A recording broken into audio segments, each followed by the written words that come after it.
Kenapa Elliott Wave menyarankan pasaran sentiasa berulang?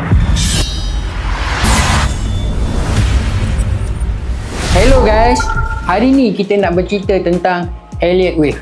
Apa yang anda faham tentang Elliott Wave? Asas-asas di dalam Elliott Wave.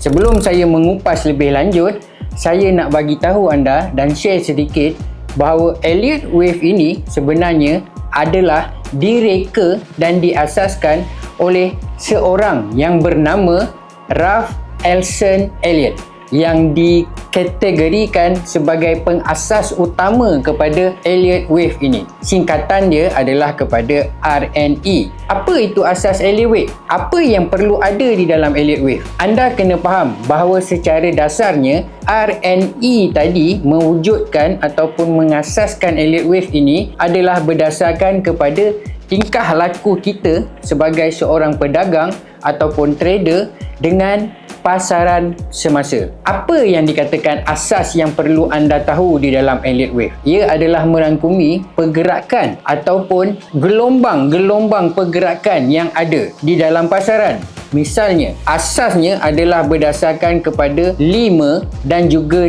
3 gelombang. Apakah yang dimaksudkan dengan 5 dan 3 ini? 5 dan 3 ini adalah apa yang kita panggil sebagai impulsif dan juga korektif. Di dalam setiap gelombang ini, 5 dan 3 mempunyai asas ataupun undang-undang ataupun rules yang tersendiri.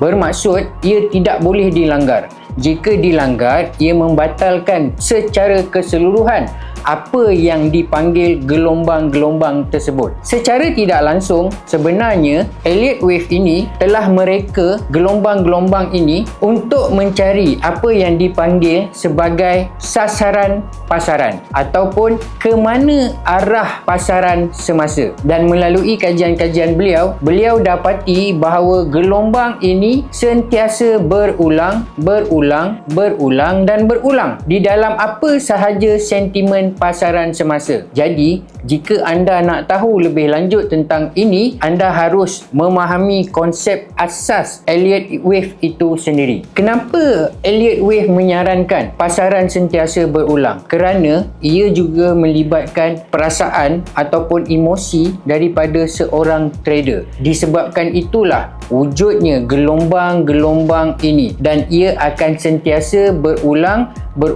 mengikut pasaran semasa. Anda harus kenal pasti asas-asas ini untuk mendalami dan untuk memahami apakah itu Elliott Wave dan bagaimana untuk memulakan dan mempelajari Elliott Wave secara langsung. Ramai trader sebenarnya dia tidak ingin memahami disebabkan bagi mereka ia terlalu kompleks. Anda silap. Elliott Wave adalah sesuatu mapping sistem yang sangat berkesan jika anda memahami setiap rules atau undang-undang atau asas yang ada di dalam pergerakan Elliott Wave itu sendiri. Kita akan sambung nanti dan jika anda mempunyai sebarang komen, boleh like, share, subscribe dan tinggalkan komen anda di bawah.